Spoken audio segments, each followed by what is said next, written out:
Stress? Yes உலகத்தரமாக இந்த Gray's anatomy for students எடிஷனில் அப்பர் லிம் நம்ம கண்டினியூ பண்ணிகிட்ருக்கோம்.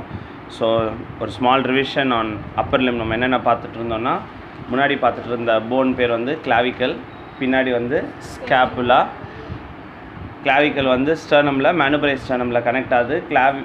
கிளாவிக்கலோட லேட்ரல் எண்ட் வந்து ஸ்கேப்புலாவோட அக்ரோமியன் ப்ராசஸில் கனெக்ட் ஆகுது. ஸ்கேப்புலாக்கு இன்னொரு ப்ராசஸ் இருக்குது, கொரக்காய்ட் ப்ராசஸ்ன்னு இருக்குது. ஸ்கேப்புலாக்கு இன்னொரு லேண்ட்மார்க் இருக்குது, ஸ்பைன் ஆஃப் ஸ்கேப்புலா. ஸ்கேப்புலாக்கு இன்னொரு லேண்ட்மார்க் இருக்குது, க்ளீனாய்டு லேப்ரம். க்ளீனாய்டு லேப்ரமில் தான் ஹியூமரஸ் வந்து கனெக்ட் ஆகுது. க்ளீனாய்டு லேப்ரத்தில் தான் பைசெப்ஸ் டெண்டன் ஆரிஜின் ஆகுது. பைசெப்ஸ் டெண்டன் வந்து ரேடியஸ்லேயும் அல்னால போய் இன்சர்ட் ஆகுது. மேலே நம்ம பார்க்குறது பெக்டோரலிஸ் மேஜர் மசில் நம்ம பார்த்துட்ருக்கோம். பின்னாடி வந்து நம்ம சுப்ராஸ்பைனட்டஸ் இன்ஃப்ராஸ்பைனட்டஸ் மசில் பார்த்தோம். டீரிஸ் மேஜர், டீரிஸ் மைனர், ராம்பாய்டு மேஜர், ராம்பாய்டு மைனர், அந்த மாதிரி மசில்லாம் பார்த்தோம். ஆக்சிலாவை பற்றி பார்த்தோம். ஆக்சிலாவில் ஆக்சிலரி ஆர்ட்ரி எப்படி வருதுன்னு பற்றி பார்த்தோம். ரைட் சைடில் பிரேக்கியோசெஃபாலிக் ட்ரங்க் வந்து சப்க்ளேவியன் ஆர்ட்ரியாக மாறி அது ஆக்சிலரி ஆர்ட்ரியாக மாறி அது பிரேக்கியல் ஆர்ட்ரி, கீழே வந்து ரேடியல் ஆர்ட்ரி அல்னார் ஆர்ட்ரியாக மாறுறதை நம்ம பார்த்துட்டு இருந்தோம். அதுக்கப்புறம் நம்ம பிரேக்கியல் பிளெக்ஸஸை பற்றி பார்த்தோம். Brachial plexus C5, C6, C7, C8, T1 அது சேர்ந்து எப்படி மஸ்குலோகுட்டேனியஸ்னோ, ரேடியல்னோ, வல்னார்னோ, மீடியனவோ மாறுறதை பார்த்தோம். பிரேக்கியல் பிளெக்ஸஸில் ஹெர்ப்ஸ் பால்சி, போலீஸ்மேன் டிப்பை பற்றி பார்த்துருந்தோம். அந்த மாதிரி இம்பார்ட்டன்ட் பாயிண்ட்ஸு. அப்புறம் பிரஸ்ட்டு பற்றி பார்த்தோம். Breast is a flat disc shaped structure with tail வந்து ஆக்சிலால் இன்சர்ட் ஆகிறத பார்த்தோம். அது பேர் axillary tail of Spence. So அடுத்து நம்ம அப்பர் லிம்குள்ளே இப்போது ப்ராப்பர் போகிறோம். ஸோ இப்போ நம்ம பார்த்துட்ருக்கிறது ஆர்ச் ஆஃப் அயோட்டாலேருந்து சப்க்ளேவியன் ஆர்ட்ரி எப்படி கண்டினியூ ஆகுது, அந்த சப்க்ளேவியன் ஆர்ட்ரிலேருந்து எப்படி கீழே வந்து ஆக்சிலரி ஆர்ட்ரியாகவும் ப்ரொஃபண்டா பிரேக்கை ஆர்ட்ரி அப்படியே வந்து அது பிரேக்கியல் ஆர்ட்ரியாக கண்டினியூ ஆகுது. இப்போ நம்ம பார்த்துட்ருக்கிற இந்த ரெண்டு மசில்ஸ் தான் வந்து பைசெப்ஸ் மசில். பைசெப்ஸ் மசிலுக்கு ரெண்டு ஆரிஜின் இருக்குது. ஒன்று க்ளீனாய்டு லேப்ரம், இன்னொன்று வந்து கொரக்காய்ட் ப்ராசஸ். இதுதான் கொரக்காய்ட் ப்ராசஸ். இது வந்து அக்ரோமியன் தான் நம்ம தொட்டு பார்க்கக்கூடிய டிப்பு. கீழே இருக்கிற கொரக்காய்ட் ப்ராசஸை நம்ம தொட்டு பார்க்க முடியாது. அங்கேருந்து பைசெப்ஸ் ரெண்டு ஹெட்டாக ஆரிஜின் ஆகி ரெண்டு ஹெட்டை நிறுத்துது. பொதுவாக ஒரு எலும்புக்கு பக்கத்தில் ஒரு மசில் இருந்ததுன்னா அந்த மசில் அந்த எலும்பை தாண்டி போய் ஆரிஜின் ஆகும். அதே மாதிரி அந்த எலும்புக்கு முடிஞ்சு போய் ஆரிஜின் ஆகும். அதனால தான் அந்த மசில் வந்து ஆக்ஷன் பண்ணும்போது இந்த எலும்பை தூக்க முடியும். இது வந்து நம்ம ஃபிசிக்ஸில் எலிவேஷன் அப்படின்னு சொல்கிறோம். ஒரு லேம்ப் போஸ்டெல்லாம் எலிவேட் பண்ணுறத பார்த்திங்கன்னா ஊர் ஓரத்தில் தெருவில் வந்து கரண்ட்டு கம்பங்கள் படுத்து கிடக்கும். அதை வந்து எலிவேஷன் அப்படின்னு சொல்லுவாங்க. படுத்து கிடக்கிற ஒரு கம்பத்தை என்ன பண்ணுவாங்க அப்படின்னா, அந்த கம்பத்தோட நுனியில், அதாவது டிப்பில் வந்து கயிறை கட்டியிருப்பாங்க. அந்த கம்பத்தோட வேரை வந்து அடக்கி பிடிப்பாங்க. ஒரு கடப்பாரை வச்சு பிடிச்சி அந்த மேலே இருக்கிற கயிறை தூரமாக போய் இழுத்துக்கின்னு போவாங்க. அப்படியே இழுத்துன்னு போக போக போக போக அந்த அப்படியே இரெக்ஷன், இதுக்கு பேர் வந்து இரெக்ஷன் பேர்.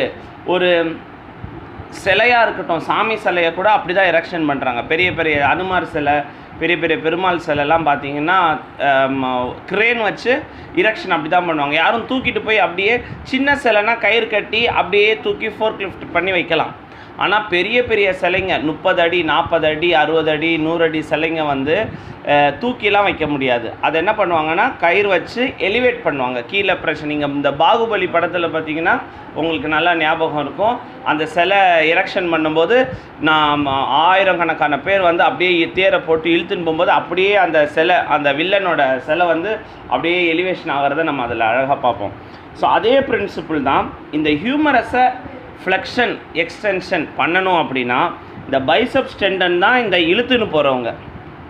இப்போ ஹியூமரஸோட போன் அப்படின்னு பார்த்தீங்கன்னா இதுதான் அதோட வேறு ப்ராக்சிமல் எண்டு, இதுதான் அதோடைய நுனி டிஸ்டல் எண்டு. ஸோ இந்த ப்ராக்சிமல் எண்ட்லேருந்து டிஸ்டல் எண்டு வரணும் அப்படின்னா இது வந்து அந்த எலிவேஷன் கொடுக்கும். அந்த எலிவேஷன் கொடுக்கும்போது இது அந்த நான் சொன்னாலே அந்த பாகுபலியில் ஓடி போய் இழுக்கிறாங்க, அது மாதிரி இழுத்துக்கிட்டே போகும். இது வந்து மடங்கும். அப்போ தான் நம்ம வந்து ஆர்முக்கு ஃப்ளெக்ஷன் எக்ஸ்டென்ஷன் கிடைக்கும். ஸோ இந்த இடத்துல நீங்கள் உங்களுக்கு ஒரு புது டெர்மினாலஜி அறிமுகப்படுத்துகிறேன், ப்ரொஃபண்டா பிரேக்கை ஆர்ட்ரி. ப்ரொஃபண்டா பிரேக்கை ஆர்ட்ரி அப்படின்னு பார்த்தீங்கன்னா இந்த பைசெப்ஸ்க்கெல்லாம் ரத்தம் கொடுக்குற ஒரு ஊட்டச்சத்து. ஆர்ட்ரினாலே ஊட்டச்சத்து கொடுக்கறது தான். என்ன ஆர்ட்ரியில் என்ன கிடைக்கும் பெருசாக அப்படின்னு பார்த்தீங்கன்னா, ஃபஸ்ட்டு ஆக்சிஜன் கிடைக்கும். ஆர்ட்ரியில் வந்து அதிகமாக இருக்கிறது ஆக்சிஜன் கிடைக்கும். அப்புறம் தேவையான metabolites, calcium, magnesium, sodium, potassium, இந்த மாதிரி ஃபிசியாலஜியில் பார்த்தீங்கன்னா ஆக்டின் மயோசின் காம்ப்ளெக்ஸ் அப்படின்னு சொல்லுவாங்க. ஒரு சதையை மடக்கி நீட்டுறதுக்கு தேவையான ஏடிபி வந்து ஒரு எனர்ஜி மாலிக்யூல். நம்ம உடம்புல கடைசியாக எல்லாமே மாறுறது வந்து ஏடிபியாக தான் மாறுது. அது குளுக்கோஸாக இருந்தாலும் சரி, நமக்கு நல்லா தெரியும்னா நம்ம உடம்பு வந்து 3 எரிபொருள் இன்ஜினில் ஓடுது. ஒன்று மாவுச்சத்து எரிபொருள் இன்ஜினில் ஓடுது, இன்னொன்று புரதச்சத்து, 3வது கொழுப்பு சத்து. இதில் எந்த இன்ஜினில் ஓடுனாலும் இறுதியாக மாறக்கூடிய அந்த எனர்ஜி பேர் ஏடிபி. இந்த சைக்கிள் பேர் தான் கிரெப்ஸ் சைக்கிள் அப்படின்னு நீங்கள் பயோகெமிஸ்ட்ரியில் நீங்கள் படிச்சிருக்கிறத நீங்கள் நினைவுபடுத்துகிறேன். 12th ஸ்டாண்டர்ட்லேயே இந்த கிரெப்ஸ் சைக்கிள் பற்றி வருது. ஏன் 10th ஸ்டாண்டர்டோட முடிவுலையும் இந்த கிரெப்ஸ் சைக்கிள் வருது. ஸோ இது வந்து ஆக்சிலரி ஆர்ட்ரி பிரேக்கியல் ஆர்ட்ரியாக மாறி கீழே கரெக்டாக வந்து ரேடியல் ஆர்ட்ரி அல்னார் ஆர்ட்ரியாக மாறுது. ஸோ இந்த இடத்த தான் நீங்கள் இந்த வயசானவங்க அப்படியே ரொம்ப முடியாத கை அப்படி நீட்டி படுக்கும்போது ஒரு பாம்பு மாதிரி நெளிஞ்சு ஆர்ட்ரியல் பல்சேஷன் நீங்கள் பார்ப்பீங்க. விடுக்குன்னு அதை துடிக்கிறத பார்ப்பீங்க. ஒரு பல்சட்டைலாக இருக்கிற வெசல் வந்து வெயின் கிடையாது. பல்சட்டைல்னால் துடிப்பான டிப் டிப் டிப் பல்ஸ் ரேட்டை நம்ம அங்கே பார்க்கலாம். நீங்கள் நிறைய டைம் வார்டில் இந்த மாதிரி பேஷண்ட்ஸ் இந்த இடத்துல இந்த கியூபிட்டல் ஃபோர்ஸா இடத்துல பாம்பு மாதிரி நெளிஞ்சு போகும் ஆர்ட்ரி. அந்த நெளிஞ்சு போகிற இடத்துல நம்ம பார்க்குற ஆர்ட்ரி வந்து பிரேக்கியல் ஆர்ட்ரி. அதுக்கு தாண்டி வர்றது வந்து ரேடியல் ஆர்ட்ரி. கட்டை விரலை நோக்கி வர்றது எல்லாமே ரேடியல், சுண்டு விரலை நோக்கி வர்றது எல்லாமே அல்னார். ஞாபகம் வச்சுக்கணும், ரேடியல் ஆர்ட்ரி அல்னார் ஆர்ட்ரி. நான் உங்களுக்கு அடிக்கடி சொல்லுவேன், இந்த கிரேஸ் அனாட்டமியோட ஒரு பியூட்டிஃபுல் ப்ரெசன்டேஷன்னா இப்போது என்ன தேவையோ அதை மட்டும் கழிச்சிட்டு இப்போ ஆர்டீரியல் சப்ளை மட்டும் நான் பார்க்க போகிறேன். அப்போனா நான் எப்படி அழகாக பார்க்குறேன்னா பாருங்கள். இப்போது நான் இப்போ இமேஜின் பண்ணிக்கிறேன், ஹார்ட்டு, ஆர்ச் ஆஃப் அயோட்டாவில் right brachiocephalic trunk, left common carotid, left subclavian. Right brachiocephalic trunk வந்து ரைட் சப்க்ளேவியனாக மாறி ரைட் சப்க்ளேவியன் ஆக்சிலரி ஆர்ட்ரியாக மாறுது இல்லையா? இமேஜின் பண்ண முடியுதா? இப்போது இந்த ஆக்சிலரி ஆர்ட்ரியோட ஒரு பிரான்ச் வந்து anterior circumflex humeral artery, posterior circumflex humeral artery. சொல்லி இந்த ஹியூமரஸ் போனை சுற்றி வளைச்சு ரத்த ஓட்டத்தை கொடுக்குது. அதே மாதிரி கீழே வரும்போது ப்ரொஃபண்டா பிரேக்கை ஆர்ட்ரி யாரோட துணை அப்படின்னு பார்த்தீங்கன்னா ரேடியல் நர்வோட துணை. ரேடியல் நர்வும் அதே வழியாக தான் போகுது. அதனால தான் ரேடியல் குரூவ் அப்படின்னு போட்டிருக்காங்க. ரேடியல் நர்வ் யாருன்னு பார்த்தீங்கன்னா இந்த C7 எந்த விதமான பிரான்ச் கொடுக்காம அப்படியே ரேடியல் நர்வாக கண்டினியூ ஆகிறத நம்ம இந்த பிரேக்கியல் பிளெக்ஸஸில் பார்த்துருந்தோம். நினைவு இருக்கும்னு நினைக்கிறேன் உங்களுக்கு. நம்ம இந்த பிரேக்கியல் பிளெக்ஸஸை படிக்கும் பொழுது இந்த C7 அப்படியே கண்டினியூ ஆகி நேராக ரேடியல் நர்வாக வரதை நம்ம பார்த்தோம். இந்த ரேடியல் நர்வ் வந்து இந்த ரேடியல் குரூவ் அப்படின்னா ஒரு பாதை. குரூவ் அப்படின்னா நம்ம ஒரு சந்து மாதிரி இருக்கும். அந்த சந்தில் அந்த வண்டி போகும். இப்போ ராட்டினத்துலேயும் இருக்கிறது வந்து ஒரு குரூவ் தான். இப்போது அந்த ப்ரொஃபண்டா பிரேக்கை ஆர்ட்ரி பின்னாடி போகிறத நம்ம பார்த்தோம். அப்படியே பிரேக்கியல் ஆர்ட்ரி கண்டினியூ ஆகுது. இந்த ப்ரொஃபண்டா பிரேக்கை ஆர்ட்ரி வந்து ரேடியல் கொலாட்ரல் மிடில் கொலாட்ரலாக மாறி இந்த இடத்துல ஒரு கொலாட்ரல் ஃபார்ம் ஆகுது. இது நல்லா கொஞ்சம் கவனமாக பார்க்க வேண்டிய சப்ஜெக்ட்டு. நான் உங்களுக்கு நிறைய டைம் இந்த ஆர்ட்ரியை பற்றியும் ரொம்ப நல்ல விஷயம் சொல்லியிருக்கேன். இந்த தைராய்டு பற்றியும் சொல்லும்போது சொல்லியிருக்கேன். எப்போவுமே எல்லா இடத்துலையுமே டுவல் சப்ளை இருக்கும். ஒன்று ஃபெயில் ஆனாலும் அடுத்து பிக்கப் ஆகிடும்.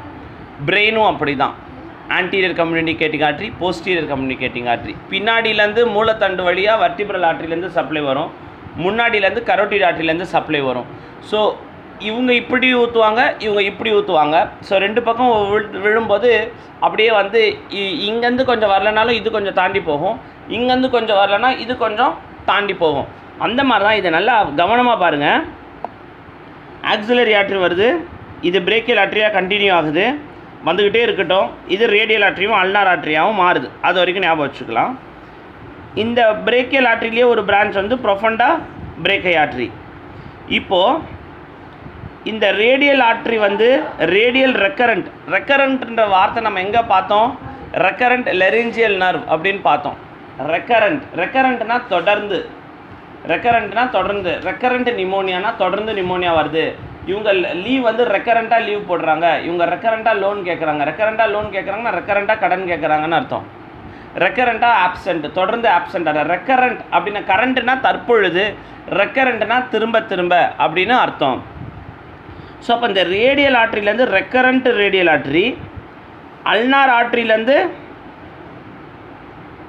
anterior ulnar recurrent artery, posterior recurrent ulnar artery, common intraosseous artery. common intraosseous அப்படின்னா intraosseousனா ரெண்டு எலும்பை சேர்க்கிற ஜவ்வு பேர் intraosseous அப்படின்னு பேர். osseous அப்படின்னா எலும்பு, இன்டர்னா இடைய, இன்டர்மீடியேட் இடைப்பட்டது, இன்டர் ஸ்கூல் காம்படிஷன். இன்டர் ஸ்கூல்னா ஸ்கூல்களுக்கு இடையில போட்டி, இன்ட்ரா ஸ்கூல்னா ஸ்கூலுக்குள்ளேயே போட்டி. 4-5 பள்ளிகளுக்கு சேர்ந்து ஒரு பேச்சு போட்டி வைப்பாங்க, அந்த பேச்சு போட்டியில் நம்ம பேசுவோம். Inter school sports meet, inter school cultural meet அப்படின்னு நம்ம சொல்கிறோம் இல்லையா. இன்டர் ஆஷியஸ் ஆர்ட்ரினா, இன்டர்னா இடையே, ஆஷியஸ்னா எலும்பு, இன்ட்ராஷியஸ் ஆர்ட்ரி. அப்போ நம்ம பார்த்தீங்கன்னா common interosseous artery, anterior interosseous artery, posterior interosseous artery. இவங்க யாரோட பிரான்ச் அப்படின்னு பார்த்தீங்கன்னா அல்னார் ஆர்ட்ரியோட branch. Ulnar artery common interosseous ஆர்ட்ரியாக வந்து அது posterior interosseous artery, anterior interosseous ஆர்ட்ரியாக மாறுது. இன்ட்ராஷியஸ்க்கும் ஒரு ரெக்கரண்ட் ஆர்ட்ரி போகுது, இன்ட்ராஷியஸ்லேயும் ஒரு ரெக்கரண்ட்டு, ரேடியல் ஆர்ட்ரியில் ஒரு ரெக்கரண்ட்டு, அல்னார் ஆர்ட்ரியில் anterior ulnar recurrent, posterior ulnar recurrent. அவங்க மேலே போய் யாரோட கனெக்ட் ஆகிக்கிறாங்க அப்படின்னா பிரேக்கியல் ஆர்ட்ரியோட கனெக்ட் ஆகிக்கிறாங்க. பாருங்கள், இந்த இந்த இந்த இன்ட்ரா ரேடியல் ரெக்கரண்ட் ஆர்ட்ரி, இந்த காமன் இன்ட்ராஷியஸ் ரெக்கரண்ட் ஆர்ட்ரி எல்லாம் ஆர்ச்சாக ஃபார்ம் ஆகி அப்படியே பார்த்தீங்கன்னா யாரோட கனெக்ட் ஆகிடுறாங்க, ப்ரொஃபண்டா பிரேக்கை ஆர்ட்ரியோடையும் இந்த பிரேக்கியல் ஆர்ட்ரியோடையும் நேராக இந்த பிரேக்கியல் ஆர்ட்ரியோட ரூட்டு இந்த போஸ்டீரியர் அல்னார் ரெக்கரண்ட் ஆர்ட்ரி பார்த்தீங்கன்னா நேராக பிரேக்கியல் ஆர்ட்ரியில் கனெக்ட் ஆகிடுது, ஆன்டீரியரும் திரும்ப பிரேக்கியல் ஆர்ட்ரியில் கனெக்ட் ஆகிடுது, இன்ட்ராஷியஸ் ரெக்கரண்ட் ஆர்ட்ரியும் திரும்ப மேலே போய் ரெக்கரண்ட் ஆர்ட்ரியோட கனெக்ட் ஆகிடுது, பிரேக்கியல் ஆர்ட்ரியோட. இதுனால் என்ன அர்த்தம் அப்படின்னா அழகாக பார்த்தீங்கன்னா 2 கப்பு மாதிரி வருது ரத்தம். ஆனால் இதோட ஃபிசிக்ஸ் என்னென்னா இதை புரிஞ்சிக்கவே முடியாது. ரத்தம் ஒரு ஓட்டமாக தான் ஓடுதுன்றாங்க, இருதயத்துலேருந்து நுனியை நோக்கி ஓடுதுன்றாங்க. ரத்தம் இந்த வேகத்தில் ஓடுது, ஓடுற ரத்தம் இப்படி பாஞ்சு போயிட்டே இருக்குது, அந்த ரத்தம் திரும்ப மேலே போயிட்டுருக்கு, திரும்ப அது இது வழியாக வந்துகிட்ருக்கு. ஸோ இங்கே வந்து ஒரு கரண்ட் மாதிரி ஃபார்ம் ஆகும், ஒரு சர்க்கிள் மாதிரி ஃபார்ம் ஆகும்.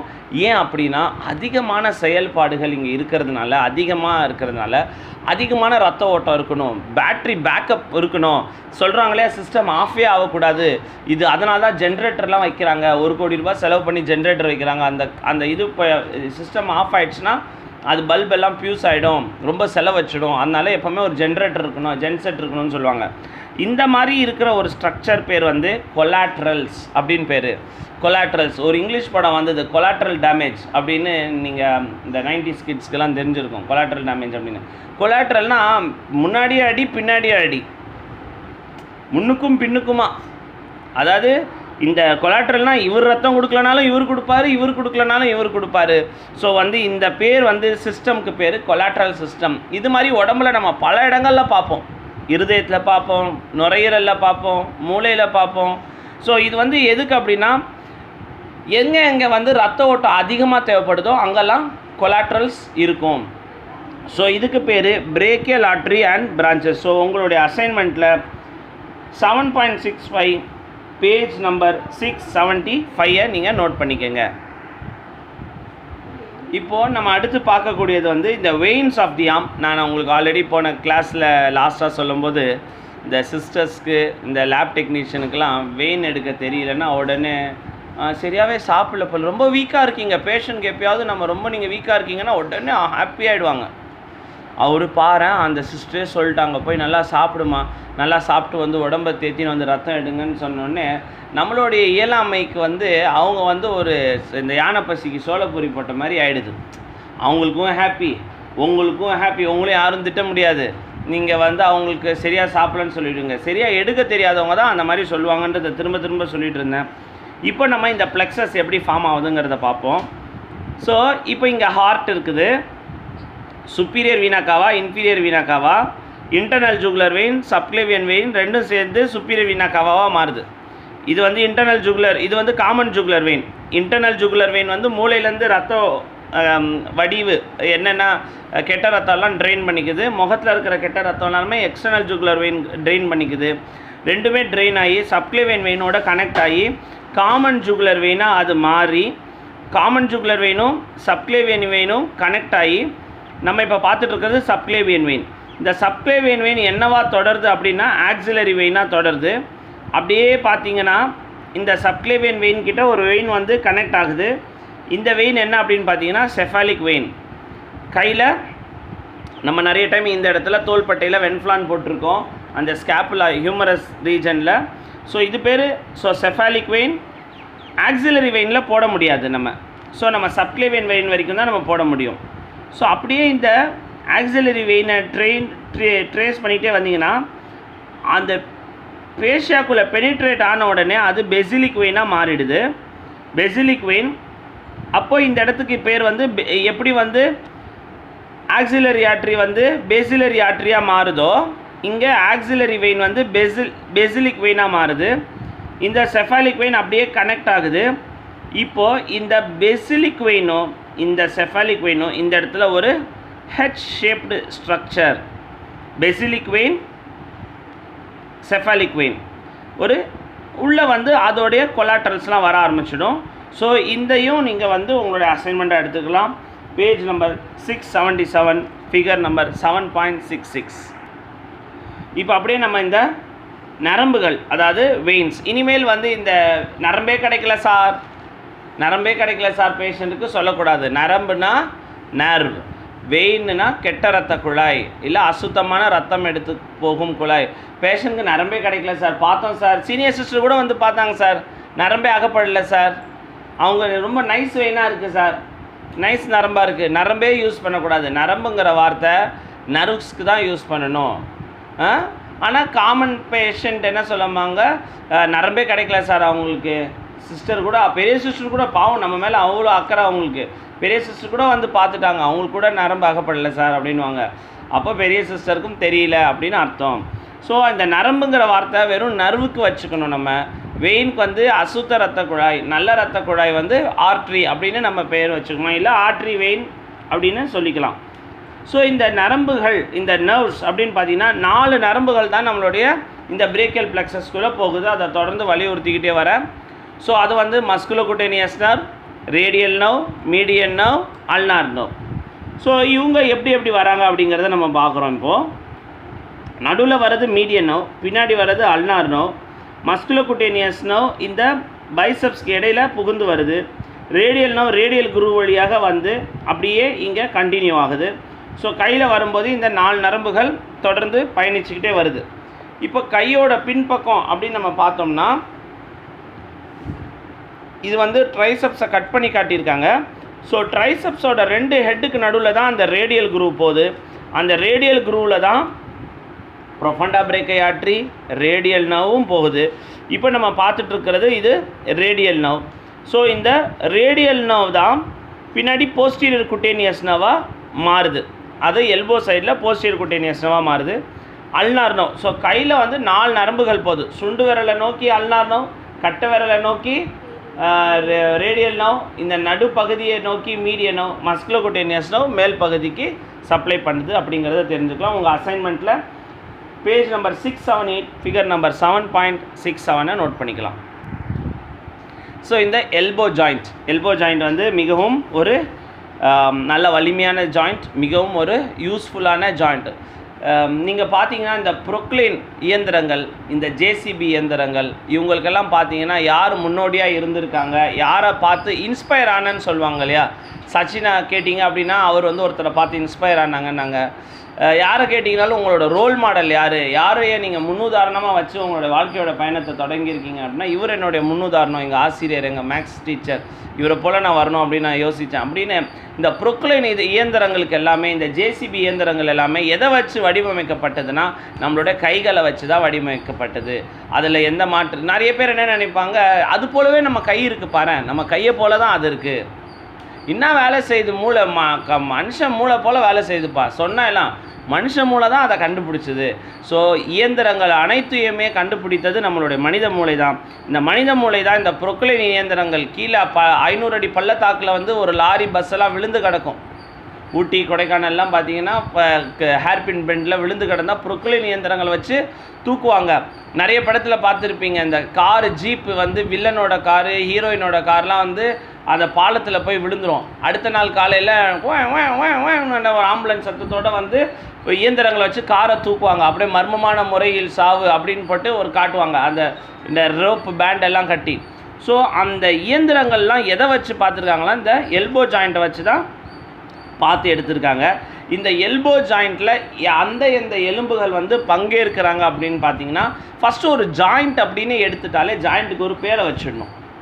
அது ஷோல்டர் ஜாயிண்ட்டா, எல்போ ஜாயிண்ட்டா, நீ ஜாயிண்ட்டா, என்ன ஜாயிண்ட்டுன்னு ஃபஸ்ட்டு பேரை வச்ச உடனே அந்த ஜாயிண்ட்டில் யார் யாரெல்லாம் பங்கேற்றுக்கிறாங்க. ஃபஸ்ட்டு ஒரு கிரிக்கெட் போட்டின்னு வச்சுக்கோங்களேன், இந்த வேர்ல்டு கப்புன்னு வாங்க, ஷார்ஜா கப்புன்னு சொல்லுவாங்க. அந்த கப்புக்கு பேர் அந்த ஜாயிண்ட்டு. அந்த கப்பில் எந்தெந்த நாடுகள் 8 நாடுகள் பங்கேற்கின்றன அப்படின்னு சொல்லுவாங்க. அந்த மாதிரி அந்த ஜாயிண்ட்டில் எந்த எலும்புகள் பங்கேற்குது அப்படின்னு பார்த்தீங்கன்னா ஹியூமரஸ். ஒரு ஜாயிண்ட்டை விவரி அப்படின்னு உங்களுக்கு ஒரு ஷார்ட் நோட்ஸ் கேட்குறாங்க, எல்போ ஜாயிண்ட்டை பற்றி விவரி அப்படின்னு ஷார்ட் நோட்ஸ் கேட்டாங்கன்னா நம்ம அப்போ என்னென்னலாம் அதில் சொல்லணும் ஒரு ஜாயிண்ட்டை பற்றி. ஃபஸ்ட் அந்த ஜாயிண்ட்டு எந்த லிம்பில் இருக்குது, it is a joint in the Appar Lim, first point, அரை மார்க், ஓகே. போன்ஸ் பார்ட்டிசிபேட்டிங் இந்த ஜாயிண்ட், அந்த ஜாயிண்ட்டில் பங்கேற்கும் ஒரு கொஸ்டின் கேட்டாங்கன்னா ஃபஸ்ட்டு அந்த கொஸ்டினையே தலைப்பாக எடுத்து எழுதணும். முதல்ல தலைப்பாக எழுதி அந்த கொஸ்டினை பற்றி விவரிக்கணும். அந்த கொஸ்டினை வெளியிலேருந்து உள்ளே வரணும். கதவை எப்படி படங்களெல்லாம் அந்த பெருமாளை காட்டும்போது 10 கதவு திறப்பாங்க, கடைசியில் தான் கருவறை காட்டுவாங்க, கடைசியில் தான் கிளைமேக்ஸ் சொல்லணும். ஃபஸ்ட்டு அந்த ஜாயிண்ட்டு பேர், அந்த ஜாயிண்ட்டுக்கு ஏதாவது வேறு பேரெல்லாம் சொல்லுவாங்களா அப்படின்னு கேட்டால் அதையெல்லாம் எழுதலாம். It is also known as அப்படின்னு எழுதலாம். அப்புறம் போன்ஸ் பார்ட்டிசிபேட்டிங் இந்த ஜாயிண்ட், அந்த ஜாயிண்ட்டில் என்னென்ன போன் பங்கேற்கிறது. இந்த எல்போ ஜாயிண்ட் அப்படின்னு பார்த்தீங்கன்னா மேலே ஹியூமரஸ், கீழே ரேடியஸ் அண்ட் அல்னா, அந்த போன் பங்கேற்கிறது அப்படின்னு சொல்லலாம். இதில் அப்புறம் ஆர்டிகுலேட்டிங் சர்ஃபேஸ் அப்படின்னு இருக்குது. அந்த ஜாயிண்ட்டில் அந்த எலும்பு பங்கேற்றாலும் யாரெல்லாம் அதில் நழுவுறதில் பங்கேற்கிறாங்க, அசைறதில் பங்கேற்கிறாங்க அப்படின்னு பார்த்தீங்கன்னா ஹியூமரஸ் போனில் lateral epicondyle, lateral condyle, medial condyle, ரேடியஸில் ஹெட்டு, அல்னால ஒலிக்ரனான் ப்ராசஸ், இந்த ட்ராக்லியா. உங்களுக்கு நான் சொல்லியிருக்கேன், இந்த எல்போ ஜாயிண்ட்டில் வந்து ஃப்ளெக்ஷன் எக்ஸ்டென்ஷன் வந்து ஹியூமரஸ்லேயும் அல்னால நடக்குது. ஹியூமரஸ்லேயும் அல்னால தான் ஃப்ளெக்ஷன் எக்ஸ்டென்ஷன் நடக்குது. ப்ரொனேஷன் சுப்பினேஷன் ரெண்டுமே ரேடியஸ் போனுக்கும் ஹியூமரஸ் போனுக்கும் சேர்ந்து நடக்கிறது தான் ப்ரொனேஷன் சுப்பினேஷன். ஏன்னா ஒரு நிறைய பழமொழிகள் கையை சம்மந்தப்பட்டது சொல்லுவாங்க. சாமி வரம் கொடுத்தாலும் பூஜாரி வரம் கொடுக்காது, வலது கை கொடுக்கறது இடது கைக்கு தெரியக்கூடாது, அந்த மாதிரி கையை பற்றி நிறைய சொல்லுவாங்க. இந்த கைக்கு ஆக்ஷன், இந்த கொடுப்பது, இந்த வாங்குவது எல்லாமே யார் இந்த ஆக்ஷன் பண்ணுறாங்கன்னா எல்போ தான் அந்த ஃப்ளெக்ஷன் எக்ஸ்டென்ஷன். கையை நீட்டும் கரங்கள், உதவும் கரங்கள், அப்படிலாம் நீங்கள் நிறைய இடத்துல நீங்கள் அந்த தலைப்பை பார்த்துருப்பீங்க. அந்த கரங்கள்னாலே ஹெல்ப், கையை வந்து ஹெல்ப்பாக தான் எல்லோரும் பார்த்துக்கிட்டு இருக்காங்க. கையை வந்து உதவிக்கு மறுபெயராக தான் அந்த கையாக பார்க்குறாங்க. அந்த கை வந்து அதுக்கு ரொம்ப நல்ல ஒரு நீட்டி மடக்கிற சக்தியை கொடுக்கறதே யார் அப்படின்னு பார்த்தீங்கன்னா நம்மளுடைய எல்போ தான். இப்போ நீங்கள் இன்னும் அருமையாக பார்க்கலாம். இப்போ எங்கேயும் ஒரு ஜாயிண்ட் இருந்ததுன்னா நம்ம எந்த ஒரு பொருளுமே நம்ம பார்சல் பண்ணுறோம், 2 பொருளை இணைச்சி வைக்கிறோன்னா அது விழாமல் இருக்கிறதுக்கு என்ன பண்ணுவோம், சைட்லெலாம் டாக்கா அடிப்போம் இல்லையா. இது ஏதாவது ஒரு 2 கம்பை நீங்கள் கட்டுறீங்கன்னா கட்டிடுவீங்க, அப்புறம் போய்ட்டு யோசிப்பீங்க, என்னமோ யோசிச்சிங்கன்னு தெரில, இன்னொரு கையில் கொண்டு வருவீங்க, எதுக்கும் இருக்கட்டுமே, வழியில் அவுந்துருச்சுன்னா என்ன பண்ணுறதுன்னு. அப்புறம் பாதி தூரத்தில் போய்ட்டு இறங்கி பார்ப்பீங்க, லேசாக லூஸ் ஆன மாதிரி இருக்கு, இறங்கி இன்னும் சைக்கிள் டிப்பை வச்சு இன்னும் டைட் பண்ணுவீங்க. ஸோ ஒரு பூட்டுன்னு இருந்ததுன்னா அதை டைட் வச்சா தான் அந்த பூட்டுக்கே ஒரு மதிப்பு இல்லை. அது பூட்டே கைண்டு வந்துச்சுன்னா லொடன்னு ஆடிட்டு இருந்தால் அது வந்து போகிற வழியெல்லாம் அரிசி பின்னாடி இப்போ இந்த அரிசி பையை கொண்டு போகிறவங்க பார்த்தீங்கன்னா வழியில் போகிறவங்கலாம் அடிக்கடியே அவர் திரும்பி பார்ப்பார், பை சரியாக இருக்கா, கையெல்லாம் வச்சு அட்ஜஸ்ட் பண்ணினே போவார். விழுந்துச்சான்னு பார்த்தா ஓட்டும் போது அது ஏதோ விழுற மாதிரியும் இருக்கும், ஆனால் இறங்கி பார்த்தா கரெக்டாக இருக்கும். அது ஏன் அப்படின்னா நம்மளோட பைனாகுலர் விஷனால். நம்ம மோனாகுலர் விஷன், இதுவே நம்ம ஒரு கழுகோ நம்ம வந்து ஒரு கொசுவோ இல்லை ஈயா இருந்தால் நமக்கு அப்படி தோணாது. நமக்கு பைனாகுலர் விஷனால் இப்படி பார்க்கும்போது இப்படி சரிஞ்ச மாதிரி தெரியும், இப்படி பார்த்தா இப்படி சரிஞ்ச மாதிரி தெரியும், இறங்கி பார்த்தா சரியாக இருக்கும், ஆனால் உண்மையாக சரியும் போது நேராக இருக்கிற மாதிரி இருக்கும். ஸோ நம்மளோட விஷனோட பிரச்சனை அது. ஸோ அந்த மாதிரி அந்த எலும்புகள் நகராமல் இருக்கிறதுக்கு லிகமெண்ட்ஸ் நான் உங்களுக்கு சொல்லியிருக்கேன்.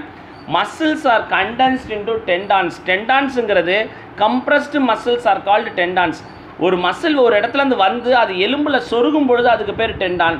லிகமெண்ட்னா அந்த எலும்புகளை கனெக்ட் பண்ணுறது தான் அந்த ஜாயிண்ட், அந்த டாக்கா போடுறது, அந்த டைட் வைக்கிறது எல்லாமே அந்த லிகமெண்ட்ஸு. அப்புறம் இந்த ஜாயிண்ட்ஸ்க்குனே ஒரு இம்பார்ட்டன்ஸ் இருக்குது. இந்த ஜாயிண்ட்ஸில் பார்த்தீங்கன்னா கொழுப்பு படிவங்கள் இருக்கும், பேட் ஆஃப் ஃபேட். எதுக்கு அப்படின்னா ஃபேட்டோட ரோலே உங்களுக்கு ஃபஸ்ட்டு தெரிஞ்சிடணும். Fats are good insulators. உடம்பு வந்து ஒரு அனல், நம்மளுடைய சூடு தன்மையும் நம்ம குளிர்ச்சி தன்மையும் நம்ம உடம்பை பாதுகாக்கிறதுக்கு they are called thermal insulators. தெர்மல்னால் டெம்பரேச்சர், இன்சுலேட்டர்னால் டெம்பரேச்சர் பாதுகாக்கிறது தெர்மல் இன்சுலேட்டர். ஃபேட்டோட ரெண்டாவது வந்து ரிசர்வ் ஃபியூவல், அதாவது அவசர காலத்தில் பயன்படக்கூடிய எரிபொருள் அப்படின்னு சொல்லுவாங்க, ரிசர்வ் ஃபியூல். தேர்ட் அப்படின்னு பார்த்தீங்கன்னா fats are good shock absorbers. கீழே விழுந்தால் நம்ம உடையாமல் இருக்கிறதுக்கு. அதனால தான் பார்த்தீங்கன்னா குண்டாக இருக்கிறவங்க அடிக்கடி விழுவாங்க, ஆனால் எலும்பு உடைச்சிக்க மாட்டாங்க. ஒல்லியாக இருக்கிறவங்க என்றைக்கோ ஒரு நாள் தான் விழுவாங்க, ஆனால் எலும்பு உடஞ்சிடும். ஏன்னா கொழுப்பு இருக்கிறவங்க போது அந்த விழற அதிர்ச்சி பார்த்தீங்கன்னா எலும்பு உடையாது, ஆனால் ஜவ்வெல்லாம் கலண்டுரும். ஏன்னா இந்த லிகமெண்ட்ஸ்லாம் டைட்லாம் வைக்காது, அது அப்படியே கிழிஞ்சு விழுந்துடும். ஆனால் குண்டாக இருக்கிறவங்க அடிக்கடி கீழே விழ வாய்ப்பு இருக்குது. ஏன்னா இடை அதிகமாக இருக்கிறதுனால சென்டர் ஆஃப் கிராவிட்டி மேலே போயிடும். சென்டர் ஆஃப் கிராவிட்டி எவ்வளோ கீழே இருக்கோ அவ்வளோ ஸ்டெபிலிட்டி அதிகம். சென்டர் ஆஃப் கிராவிட்டி மேலே போக போக நம்மளுடைய உடம்போட சென்டர் ஆஃப் கிராவிட்டி எங்கே இருக்குன்னா நம்மளுடைய பெல்விஸில் இருக்குது. நம்மளுடைய பெல்விஸில் தான் நம்மளுடைய புவியீர்ப்பு சக்தியோட மையப்பகுதி இருக்குது. குண்டாக இருக்க அந்த சென்டர் ஆஃப் கிராவிட்டி மேலே போயிடும், ஒல்லியாக இருக்க அந்த சென்டர் ஆஃப் கிராவிட்டி கீழே போயிடும். ஸோ எதுக்கு இந்த ஃபேட்ஸ் பற்றி இவ்வளோ தூரம் சொல்கிறேன் அப்படின்னா எல்லா ஜாயின்ட்ஸ்லேயும் ஃபேட்ஸ் வந்து படிஞ்சிருக்கும். ஏன்னா அந்த பூட்டுக்கு ஒரு ஸ்டெபிலிட்டி, ஒரு ஷாக் அப்சார்பர் கொடுக்குறது.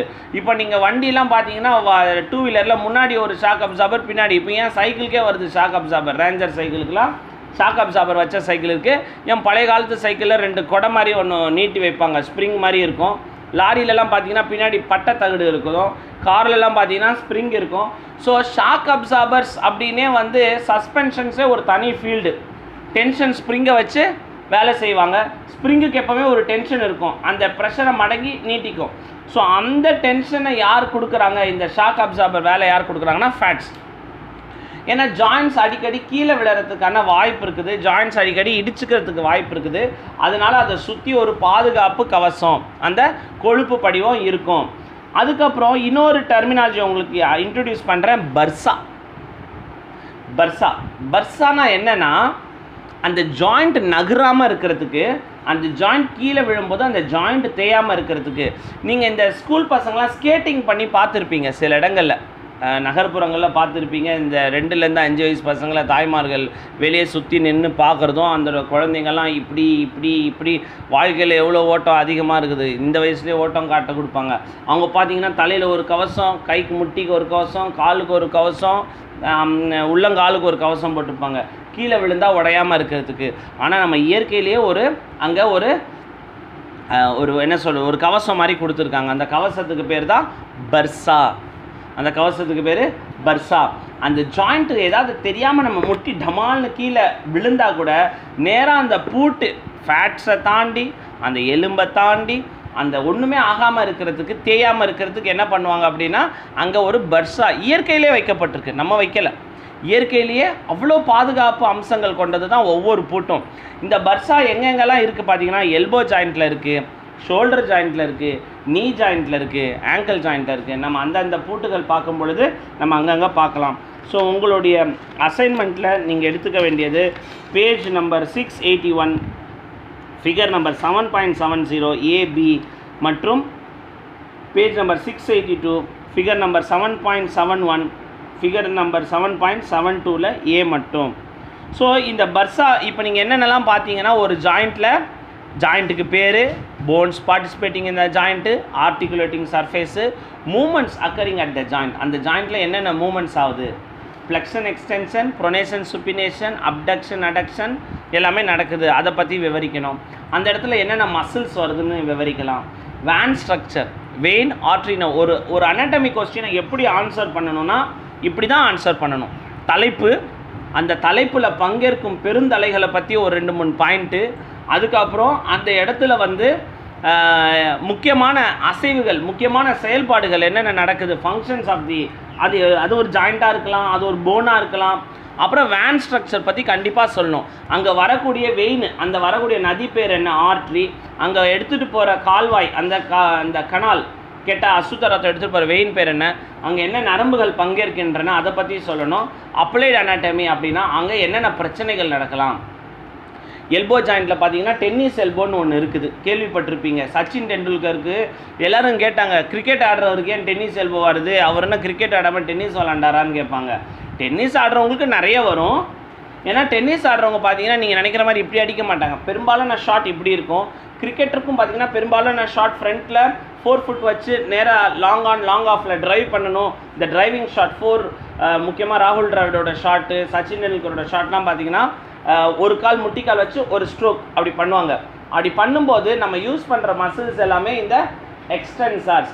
இந்த ஃபோர் ஆர்மில் மேலே நம்ம இந்த வென்ட்ரல் சர்ஃபேஸில் பார்க்குறது பேர் ஃப்ளெக்ஸார்ஸ். ஏன்னா இவங்க கையை மடக்கிறதுக்கு உதவுறாங்க. இதுக்கு பின்னாடி நம்ம பார்க்குறது இதுக்கு பேர் எக்ஸ்டென்சார்ஸ், இது கையை நீட்டுறதுக்கு உதவுறாங்க. ஸோ இந்த பெரும்பாலான அந்த கிரிக்கெட் ஷாட், அந்த 4 ஃபுட் டிரைவ் ஷாட் பார்த்தீங்கன்னா எக்ஸ்டென்சாரை யூஸ் பண்ணி தான் கையை அதிகமாக யூஸ் பண்ணும்பொழுது. இந்த டென்னிஸ் எல்போ எங்கே வரும் அப்படின்னு பார்த்தீங்கன்னா இந்த எல்போவில் ரேடியஸோட ஹெட்டில் வரும். ரேடியஸோட ஹெட் ஆஃப் ரேடியஸில் அங்கே கிடையாது, ரேடியஸோட ஹெட்டில் இந்த டென்னிஸ் எல்போ வரும். ஸோ அந்த எல்போவை பற்றி நம்ம பார்க்கும்பொழுது அந்த டென்னிஸ் எல்போவை பற்றி நம்ம எழுதாமல் போக முடியாது.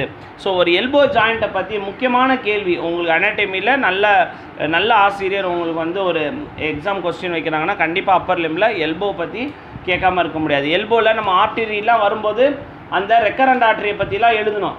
அல்னாரில் ஆன்டீரியர் ரெக்கரண்ட் ஆர்டரி, போஸ்டீரியர், அதே மாதிரி radial recurrent artery, interosseous recurrent artery, அவங்க மேலே போய் பிரேக்கியல் ஆர்டரியில் கனெக்ட் ஆகிறதும் அந்த ப்ரொஃபண்டா பிரேக்கியல் ஆர்டரி, அந்த பிளெக்ஸஸ் எல்லாம் நல்லா வரைய தெரியணும். ஸோ இது போல் தெரிஞ்சதுனா தான் நம்ம அனாட்டமியில் நல்ல மார்க்ஸ் எடுக்கலாம். அதில் சரி, எல்போ ஜாயிண்ட்டில் சில அப்ளைடு அனாட்டமி பற்றி சில கேள்விகள் கேட்குறாங்க. The elbow joint can be injured in many ways. The type of injuries are depend when a fracture or a soft tissue. அந்த மாதிரி எல்போ ஜாயிண்ட்டில் நிறைய முறிவுகள் நடக்கலாம் அப்படின்னு சொல்கிறாங்க.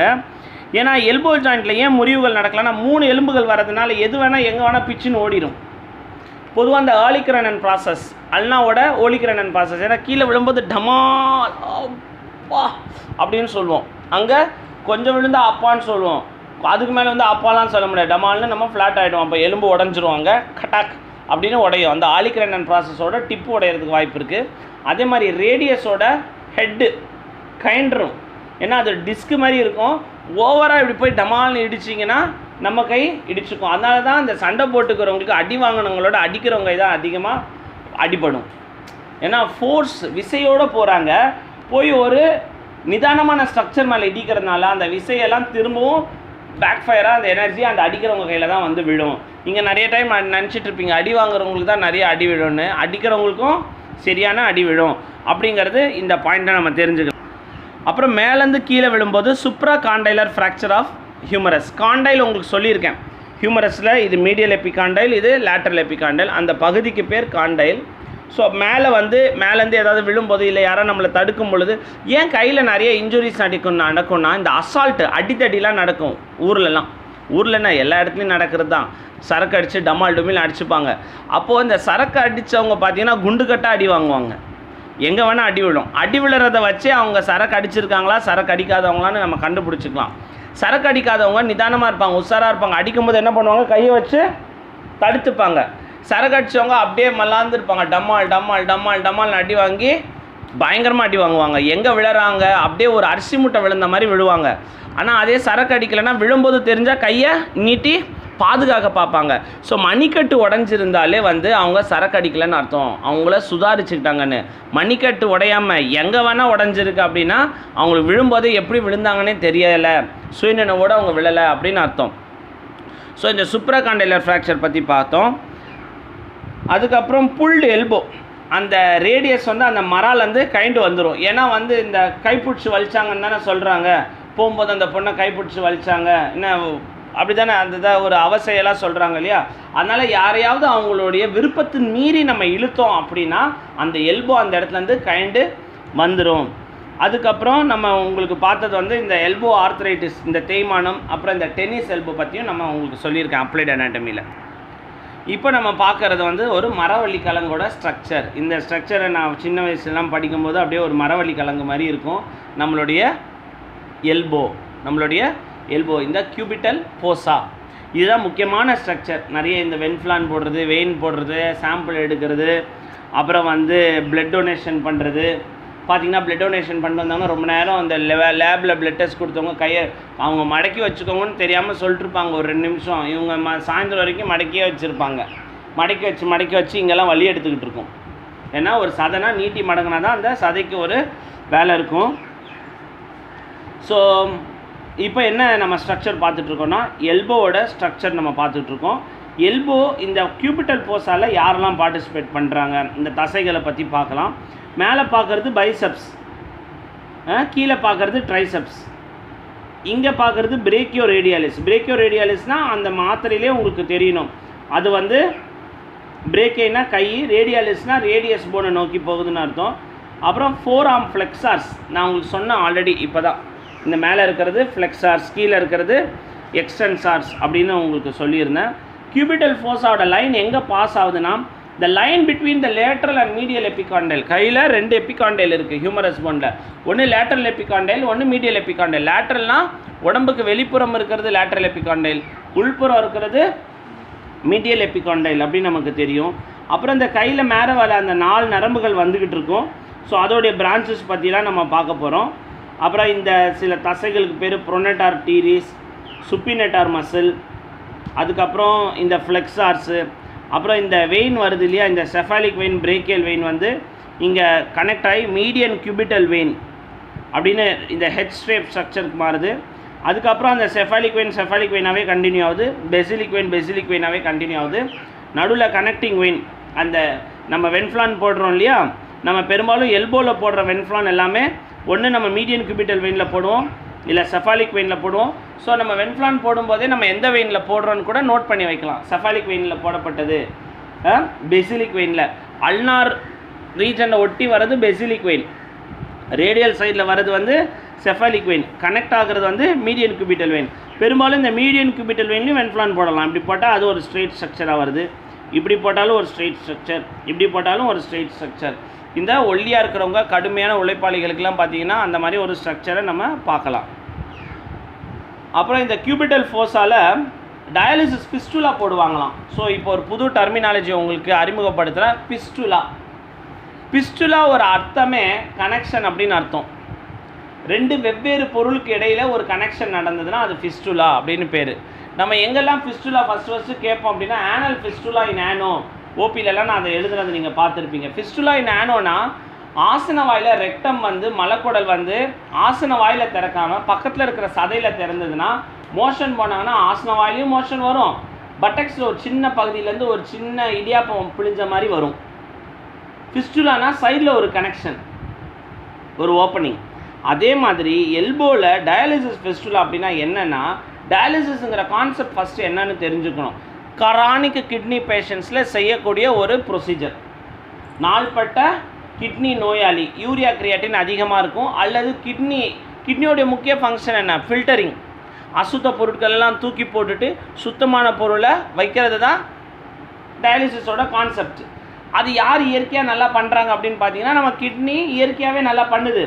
பட் கிட்னியை ரொம்ப டார்ச்சர் பண்ணிங்கன்னா, அதாவது நிறைய ஸ்மோக்கிங், ஆல்கஹால், ஹை பிபி, தேவையில்லாத டென்ஷன், உப்பு நிறைய சாப்பிட்றது, அதிகமான மாமிசம் சாப்பிட்றது, அப்புறம் ரொம்ப தண்ணி நிறையா குடிக்காமல் இருக்கிறது, தாகத்துக்கேற்ப தண்ணி குடிக்காமல் இருக்கிறது, யூரின் வெளியே போனால் யூரின் வந்துடும்னு தண்ணி குடிக்காமல் இருக்கிறது, மூத்திரம் வந்து நான் எங்கள் வீட்டில் கக்கூஸில் தான் நான் மூத்திரம் போவேன், நான் வெளியே எங்கேயும் ஐயோ நான் இந்த சினிமா தேட்டர் டாய்லெட்லலாம் போக மாட்டேன், பேஷண்ட் வீட்டிலலாம் போக மாட்டேன், வெளியே எங்கே போனாலும் நான் டாய்லெட் யூஸ் பண்ண மாட்டேன், எங்கள் வீட்டில் தான் நான் இந்த என்னது உச்சா போவேன் அப்படின்னு அடக்கி வச்சுருந்தீங்கன்னா மூத்திரம் நின்று ரீட்ரோகிரேட் ஹைட்ரோ யூட்ரோநெஃப்ரோசிஸ் அப்படின்னு வரும். ரீட்ரோகிரேட்னா பின்னடைவு, ரீட்ரோனா பின்னாடி, கிரேடுனா ஒரு தாக்கம், ஹைட்ரோ யூரிட்ரோநெஃப்ரோசிஸ் அப்படின்னா யூரினே யூரினில் தங்கி இருக்கிறது.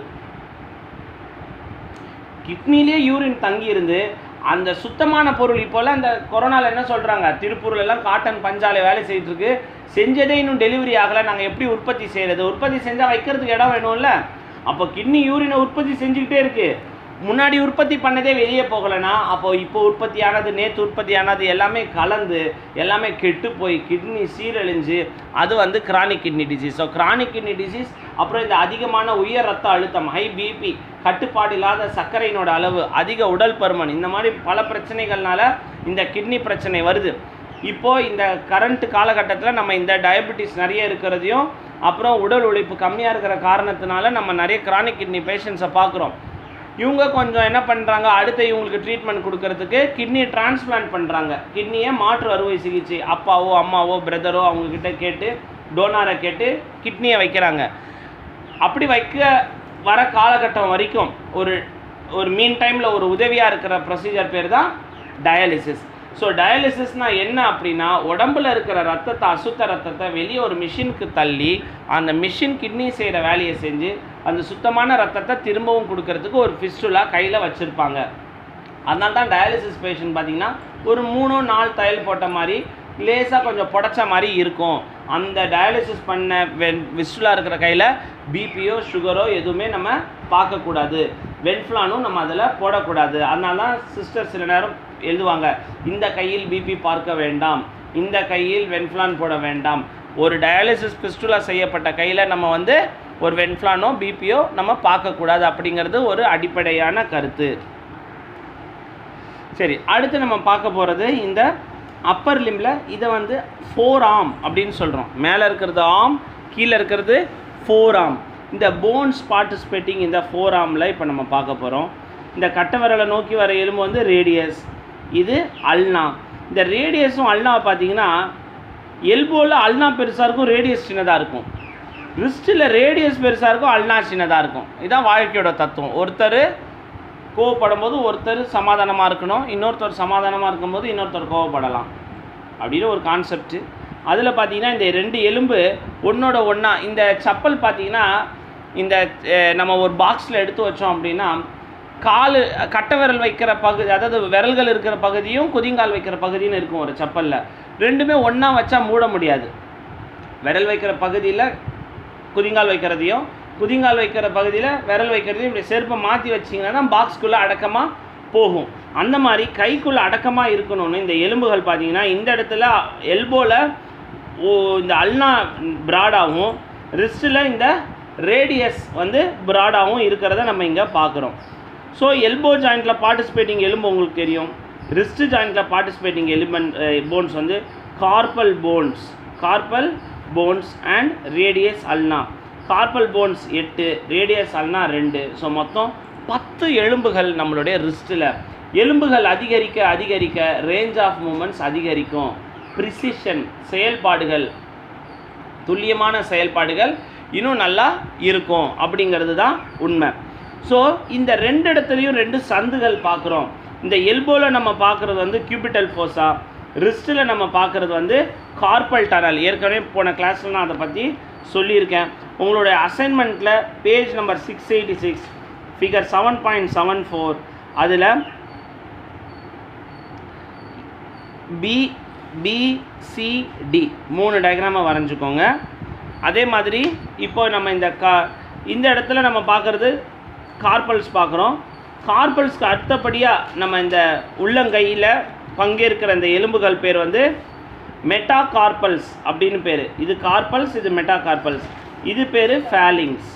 இந்த ஃபேலிங்ஸ் வந்து கட்டை விரலில் 2ம் மீதி விரல்களில் 3 இருக்கும். இந்த ஃபேலிங்ஸில் வந்து உடம்பு கிட்ட மையப்பகுதி கொட்டி இருக்கிறது ப்ராக்சிமல் ஃபேலிங்ஸ், தூரமாக இருக்கிறது டிஸ்டல் ஃபேலிங்ஸ், இது மிடில் ஃபேலிங்ஸ் அப்படிங்கிறத நம்ம பார்க்குறோம். ஸோ இது வந்து முக்கியமான பகுதி. இப்போ ரேடியஸ் போனோட பார்ட்ஸ் பார்க்கலாம். ரேடியஸ்க்கு வந்து ஒரு ஹெட் இருக்குது, ரேடியஸ்க்கு ஒரு டியூப்ராசிட்டி இருக்குது, ரேடியலுக்கு ஒரு ஸ்டைலாய்டு ப்ராசஸ். ரேடியஸோட டிப்புக்கு பேர் என்ன? Radial styloid process. ஏன்னா ஸ்டைலாய்டு ப்ராசஸ் ஏற்கனவே ஒரு இடத்துல நம்ம பார்த்துட்டோம். மாஸ்டாய்டு ப்ராசஸ்க்கும் இந்த ஸ்டைலாய்டு ப்ராசஸ்க்கு நடுவில் தான் ஸ்டைலோமாஸ்டாய்டு ஃபொராமன் வருது. அது வழியாக தான் ஃபேஷியல் நர்வ் வரதை நம்ம பார்த்தோம். உங்களுக்கு நினைவு இருக்கும்னு நினைக்கிறேன். ஸோ இந்த ஸ்டைலாய்டு ப்ராசஸை நம்ம ஆல்ரெடி 2 இடத்துல பார்த்துருக்கோம். அப்புறம் இந்த ரேடியஸில் வந்து 2 குழி இருக்குது. ஃபெசிட் ஃபார் ஸ்கெஃபாய்டு போன், ஃபெசிட் ஃபார் லூனேட் போன். ஃபெசிட் அப்படின்னா ஒரு சந்து, ஃபெசிட்னா ஒரு சந்து. அந்த சந்தில் அது ஃபெசிட்னா ஒரு குழின்னு வச்சுக்கலாம். சந்துன்றதோட ஒரு குழி. ஒரு பொருள் இன்னொரு பொருளோட அடக்கமாக உட்கார்வதற்கு ஒரு பொருள் வழிவிடுவதும் இன்னொரு பொருள் விரிவாகிறதும் அது அடக்கமாக உட்கார்றது பேர் தான் நம்ம ஃபெசிட் அப்படின்றோம். எந்த பொருள் இன்னொரு பொருளை உள்வாங்கிக்குதோ அதுதான் ஃபெசிட்டு. எந்த பொருள் உள்ளே போய் உட்காருதோ அதுதான் அதோடைய ஆர்டிகுலேட்டிங் போன். அது பக்கத்தில் போய் அதில் உட்கார்ந்துக்குது. ஸோ வழிவிட்டால் தான் அது உட்கார முடியும். அதனால் ரேடியல் போனில் 2 வழிவிட்டு ஒரு ஸ்ட்ரக்சர் இருக்குது. அதில் 2 எலும்புகளாக அது பார்த்துக்குது. லேட்ரலாக இருக்கிறது ஸ்கெஃபாய்டுக்கு, இது லூனேட் போன். இவங்கெல்லாம் ஸ்கெஃபாய்டு லூனேட்லாம் யாருன்னு பேருன்னு கேட்டிங்கன்னா கார்பல் போன்ஸு 8 போன்ஸ் இருக்காங்க. அவங்களுடைய பேர் தான் ஸ்கெஃபாய்டு லூனேட். அதை நம்ம இப்போது அடுத்து பார்ப்போம். அடுத்த எலும்பு நம்ம பார்க்குறது வந்து அல்னா போன். அல்னாவோட ட்ராக்லியா, அல்னாவோட ஒலிகரணன் ப்ராசஸ். அதுதான் இந்த டிப். நம்ம எலும்பு இப்படி கை இப்படி மடக்கி வைக்கும்போது ஒரு எலும்பு தெரியுது இல்லையா? ஆக்கு பாக்கு வெத்தலை பாக்கு தாமு தும்மு தையா அஸ்கலக்கடி புஸ்கலக்கடி பாட்டு பாடுறோமா இல்லையா? இந்த யார்? இது தாத்தாக்கு, இது ஆயாக்கு, அப்படி இல்லாமல் நான் சொல்கிறோம்ல, அந்த அந்த எலும்போட நுனி தான் ஒலிகரணான் ப்ராசஸ். அடிக்கடி இவர் தான் உட வாங்குவார். ஏன்னா நம்ம கோத்தில் என்ன பண்ணோம், பாச்சா அப்படின்னு கோத்தில் போய் முட்டிக்காதீங்க. அந்த எலும்பு ஈஸியாக நொறுக்கப்படும். ஏன்னா அது டிப்பு, நுனி எப்போவுமே உடச்சிக்கும். பென்சில் ஷார்ப்பாக சீவின்னு போவாங்க சில பேருங்க, போய் வரையலான்னு பார்த்தா புட்டுன்னு உடையும். அதெல்லாம் நீங்கள் எக்ஸ்பீரியன்ஸ் பண்ணியிருப்பீங்க. அதனால தான் கொஞ்சம் முக்கியம் இருந்தாலே நல்லா வரைஞ்சிடலாம். ரொம்ப ஷார்ப்பாக இருந்தால் கூட பிரச்சனை தான். அப்படிங்கிறது தான் ஒலிகரணன் ப்ராசஸ் நமக்கு சொல்கிற தத்துவம். அப்படியே பார்த்தீங்கன்னா இந்த அல்னால ஒரு டிப் இருக்குது. இது அல்னா ஸ்டைலாய்ட் ப்ராசஸ். ஸோ இந்த ஒரு ஷார்ப்பாக ஒரு ஸ்டைலாக இருக்கிறதெல்லாம் பார்த்தீங்கன்னா என்ன வச்சுருக்காங்க பேர்? Styloid process. ஸோ ஸ்டைலாக இருக்கிறதுனால இது styloid process. So radial styloid process. மீடியலில் இருக்கிறது வந்து அல்னார் ஸ்டைலாய்ட் ப்ராசஸ். தலையில் இருக்கிறது வெறும் ஸ்டைலாய்ட் ப்ராசஸ். இவங்க சில பேர் பார்த்தீங்கன்னா மதுரை முனியாண்டி விலாஸ்ன்னு இருக்கும், முனியாண்டி விலாஸ்ன்னு இருக்கும் ஒரு காமன் பேர், மதுரை முனியாண்டி விலாஸ்ன்னு இருக்கும். அதை பார்த்து ஒருத்தர் வச்சுருக்கிற ஒரு த நியூ மதுரை முனியாண்டி விலாஸ்ன்னு வச்சுருப்பாங்க. சில பேர் முத்து முனியாண்டி விலாஸ்ன்னு வச்சுருப்பாங்க. நகர்ப்புறங்களில் பார்த்தீங்கன்னா பழமுதிர் சோலைன்னு ஒரு கடை இருக்கும். பொதுவாக பழமுதிர் சோலைன்னு ஒரு கடை, பேர் வாழ்ந்த கடை இருக்கும். அதுக்கப்புறம் அந்த கடை பேரை வச்சே சில பேர் நிறைய வைப்பாங்க. இது வந்து கோவை பழமுதிர் சோலை, ஊட்டி பழமுதிர் சோலை, அண்ணா நகர் பழமுதிர் சோலை அப்படின்னு வைப்பாங்க. ஸோ ஸ்டைலாய்ட் ப்ராசஸ்ங்கிறது ஒரு மைய பெயர். அது தலையில் மட்டும்தான் அந்த பேரை யூஸ் பண்ணணும். மித்த இடத்துல இருக்கிறவங்களாம் அவங்கவுங்க எந்தெந்த கண்டுபிடிச்சாங்களோ அவங்கவுங்க பேரை பக்கத்தில் வச்சுக்கணும். ஸோ ரேடியல் ஸ்டைலாய்ட் ப்ராசஸ், இது அல்னார் ஸ்டைலாய்ட் ப்ராசஸ். இப்போ நம்ம கண்ணுக்கு நேராக தெரிகிறது இந்த உலகத்திலேயே மிகவும் சக்தி வாய்ந்த பொருள் கை. வலிமையான கை, பல அற்புதங்கள் செய்யக்கூடியது இந்த கை. பல நல்ல விஷயங்கள், பல கொடூரமான காரியங்கள், பல கொலைகள், பல விஷயங்களில் நல்லது கெட்டது எல்லாமே செய்கிறது இந்த கை தான். அந்த ஸ்ட்ரக்சரை தான், இந்த ப்ரொக்ளைன் இயந்திரத்தை தான் நம்ம இப்போ பார்த்துக்கிட்டு இருக்கோம். இந்த ப்ரொக்ளைன் இயந்திரத்தில் பார்த்திங்கன்னா யாரெல்லாம் பார்ட்டிசிபேட் பண்ணாங்கன்னா ஹியூமரஸோட லேட்ரல் எபிகாண்டைல், மீடியல் எபிகாண்டைல், காண்டைல்னால் ஒரு குண்டாக இருக்கிறது, ஒரு உருட்டையாக இருக்கிறது காண்டைல் அப்படின்னு சொல்கிறோம். ஹியூமரஸோட லேட்ரல் எபிகாண்டைலில் பங்கேற்கிறது ரேடியஸோட ஹெட்டு. மீடியல் எபிகாண்டைலில் பார்ட்டிசிபேட் பண்ணுறது அல்னாவோட ட்ரக்லியா பார்ட்டிசிபேட் பண்ணுது. அப்படியே பார்த்தீங்கன்னா ரேடியஸோட அல்னார் ஸ்டைலாய்ட் ப்ராசஸ், அல்னாவோட ஸ்டைலாய்ட் ப்ராசஸ். இன்ட்ராஷியஸ் மெம்பரேன், இன்ட்ராஷியஸ்னால் ஆல்ரெடி உங்களுக்கு நான் சொல்லி கொடுத்துட்டேன். 2 எலும்புகளுக்கு இடையிலே வரக்கூடிய அந்த ஜவ்வுக்கு பேர் தான் இன்ட்ராஷியஸ் மெம்பரேன் அப்படின்னு பேர். அப்புறம் இங்கே நம்ம பார்த்துக்கிறது எல்லாமே இதை கார்பல் போன்ஸ், இதெல்லாம் ஃபேலிங்ஸ். இந்த ஃபேலிங்ஸ் ஒரு காலத்தில் சிறகுகளாக இருந்தது அப்படின்னு சொன்னால் நம்புவீங்களான்னு கேட்டிங்கன்னா கண்டிப்பாக நம்பி தான் ஆகணும். மனிதர்கள் பல 100,000 காலகட்டத்துக்கு முன்னாடி பறந்துட்டு இருந்த ஒரு அமைப்பு தான். ஸோ பறக்காததுனால அந்த பொருள் வெஸ்டீஜியல் ஆர்கனாக மாறிடும். எந்த ஒரு பொருளை நம்ம பயன்படுத்துறதுலையோ அது செயலற்று போகும், அது செத்து சுண்ணாம்பாயிடும். அப்படின்றதுக்கு தான் இந்த கையோட பேர். அது பறந்துட்டு இருந்தது, ஒரு கொஞ்சம் கொஞ்சமாக சுருங்கி விரல்களாக மாறி இப்போ எழுதுறதுக்கும் வரைகிறதுக்கும் சில நல்ல விஷயங்களை செய்கிறதுக்கு பயன்பாட்டாக இருக்குது. இந்த கார்பல்ஸ் வெளியே பார்க்குறது நம்ம ஃபேலிங்ஸ். ஸோ இப்போ இந்த மசில்ஸ் ஆஃப் ஃபோராம் அப்படிங்கிறத நம்ம பார்க்குறோம். இந்த பைசப்ஸ் பிரேக்கை வந்து எல்போவில் அட்டாச் ஆகுது. அது வந்து ரேடியஸ்லையும் அட்டாச் ஆகுது, அல்னாலையும் அட்டாச் ஆகுது. சுப்பினேட்டார் மசில் ஏன்னா இது சுப்பினேஷன், இது சுப்பினேஷன், இது ப்ரொனேஷன், இது சுப்பினேஷன், இது சுப்பினேஷன், இது ப்ரொனேஷன். ஸோ இது சுப்பினேஷன், இது ப்ரொனேஷன். ஸோ இந்த சுப்பினேஷன் ப்ரொனேஷன் யார் நமக்கு ஹெல்ப் பண்ணுறாங்கன்னா மசில் பேரே சுப்பினேட்டார், மசில் பேரே ப்ரொனேட்டார் டீரிஸ். ஸோ சுப்பினேட்டார் எங்கேருந்து வருது அப்படின்னா லேட்ரல் எபிகாண்டிலேருந்து ரேடியஸ்க்கு வர்றது சுப்பினேட்டார், மீடியல் எபிகாண்டிலேருந்து ரேடியஸ்க்கு வர்றது ப்ரொனேட்டார். ஸோ இவங்க பார்த்தீங்கனாலே ஒரு எக்ஸ் வடிவத்தில் தான் இருக்காங்க. ஸோ கையை சுப்பினேட்டர் பண்ணணுன்னா கையை இப்படி திருப்பினாலே போதும், இந்த தசை டைட் ஆனாலே கையை ஓப்பன் ஆகிடும். கையை மூடணும் அப்படின்னா இவர் ப்ரொனேட்டார் ஒர்க் பண்ணுவார், இந்த ப்ரொனேட்டார் ஒர்க் பண்ணுவாங்க. So supinator small muscle, pronator teres long muscle. So pronator tight ஆச்சுன்னா இப்படி கையை திரும்பும் அப்படிங்கிறது தான் உண்மையான விஷயம். ஸோ ப்ரொனேட்டார் எங்கேருந்து எங்கே கனெக்ட் ஆகுது, ஒரு எக்ஸ் ஷேப் ஸ்ட்ரக்சரில் இருக்குது பாருங்கள். இது மீடியல் எபிகாண்டிலேருந்து ரேடியஸ்க்கு போகுது, இது லேட்ரல் எபிகாண்டிலேருந்து ரேடியஸ்க்கு போகுது. ஸோ ரெண்டும் இருக்கிறதுனால இந்த ஆக்ஷன் அழகாக ஏற்படுது. கையை எல்போவை அழகாக ட்விஸ்ட்டு செய்கிறதுக்கு. மெயினாக இந்த கை எதுக்கு நமக்கு பயன்படுதுன்னா குழாவை மூடுறதுக்கு, ஸ்க்ரூ ட்ரைவரை போட்டு திருப்புறதுக்கு, இந்த ப்ரொனேஷன் சாம்பார் எடுத்து ஊற்றிக்கிறதுக்கு, மகளை எடுத்து தண்ணி தலையில் ஊற்றிக்கிறதுக்கு எல்லாமே இந்த ப்ரொனேஷன் சுப்பினேஷன் பயன்படும். வேறு எதுக்கு பயன்படும்னு உங்களுக்கு நான் சொல்லியிருக்கேன். ஸோ இதுதான் ப்ரொனேஷன் சுப்பினேஷன் ஆக்ஷன். இந்த ப்ரொனேட்டார் குவாட்ரேட்டஸ் அப்படின்னு ஒரு மசில் இருக்குது. ஏன்னா அங்கே திரும்பினா அங்கே மட்டும்தானே திரும்பும், இந்த கை இங்கேயும் திரும்பணுமே அப்படின்னு இந்த ரேடியஸ் அல்னாவோட டிஸ்டல் எண்ட்லேயும் ஒரு மசில் இருக்குது, அது பேர் ப்ரொனேட்டார் குவாட்ரேட்டஸ். ஸோ கையை சுப்பினேஷன் ப்ரொனேஷன் பண்ணுறதுக்கு யாரெல்லாம் உதவியாக இருக்காங்க அப்படின்னா 4 சதைகள், பைசப்ஸ் பிரேக்கை, சுப்பினேட்டார், ப்ரொனேட்டார் டீரிஸ், ப்ரொனேட்டார் குவாட்ரேட்டஸ். குவாட்ரேட்டஸ் ஏன் அப்படின்னா குவாட்ராங்கிள்னால் 4 கோணங்கள் உள்ளது, சதுரமாக இருக்கிறது குவாட்ராங்கிள் அப்படின்னு சொல்லுவாங்க. இல்லை நம்ம ஒரு 4 இருக்கிறது அதை பேரலோகிராம், ரெக்டாங்கிள் அப்படிலாம் நம்ம சொல்கிறோம்.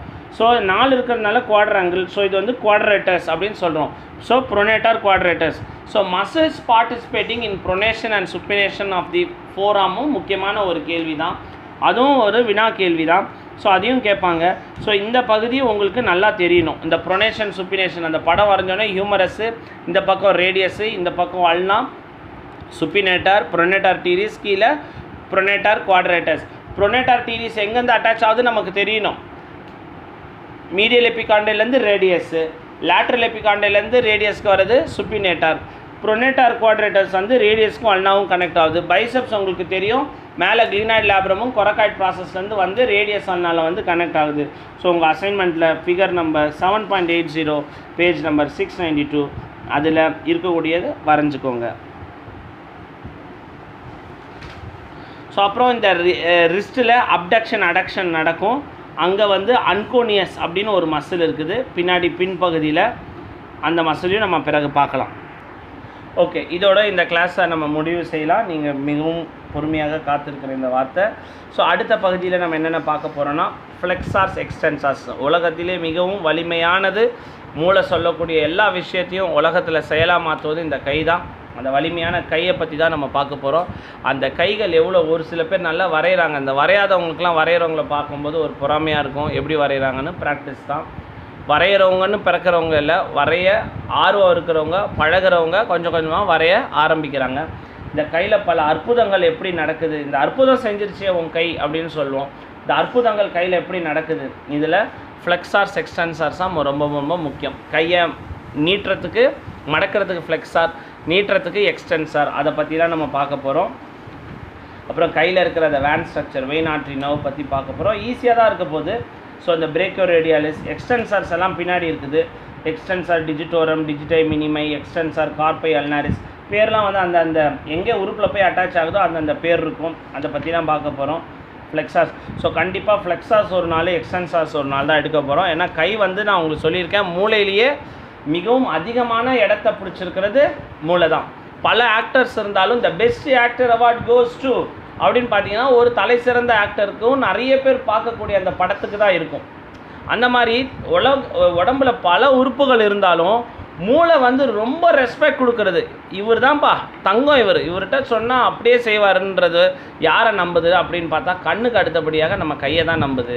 அதனால் இந்த கைகளோட அமைப்பு எப்படி இருக்குங்கிறத வந்து நம்ம திரும்ப திரும்ப இது வந்து பேஜை தள்ளுறது கிடையாது, பேஜை தள்ளுறது நம்ம கான்செப்ட் கிடையாது.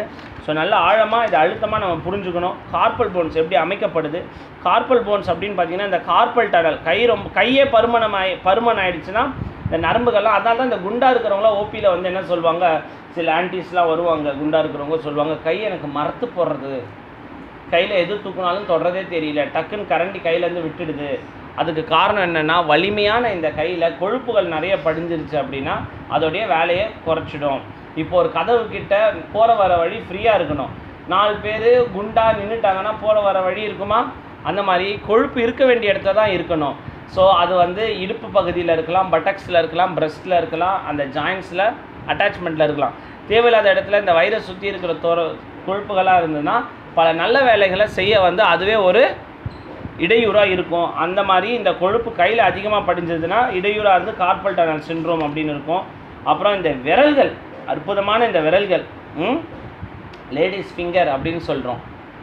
ஒரு பெண்ணோட விரல் எப்படி இருக்கும்னா நம்ம லேடிஸ் ஃபிங்கரை போல் இருக்குமா, வெண்டைக்காவை போல் இருக்குமா. அதனால தான் வெண்டைக்காய்க்கு இங்கிலீஷில் பேர் என்ன, லேடிஸ் ஃபிங்கர். அந்த ஒரு லேடியோட ஃபிங்கரோ இல்லை ஒரு ஆணோட ஃபிங்கரோ எப்படி இருக்கும், அங்கேயும் பர்ஸாக இருக்குது, அங்கேயும் லிகமெண்ட் இருக்குது, அங்கேயும் ஃபேட் இருக்குது. அந்த அற்புதம் செய்கிற கையை பற்றி தான் பார்க்க போகிறோம். கைகளில் ஏற்படக்கூடிய ஹேண்டையே நம்ம ஒரு 3 நாள் கூட படிக்க வேண்டியது இருக்கலாம். ஏன்னா இது சாதாரணமான ஸ்ட்ரக்சர் கிடையாது, ரொம்ப வலிமையான ஸ்ட்ரக்சர். அதை பற்றி தான் பார்க்க போகிறோம். அப்புறம் அப்பர் லிம்போட சர்ஃபேஸ் அனாட்டமி வந்துட்டோம் அப்படின்னா ஸோ கண்டிப்பாக இன்னும் ஒரு 4 to 5 கிளாஸஸ் நம்ம அப்பர் லிம்பில் கான்சன்ட்ரேட் பண்ண வேண்டியது இருக்கும்.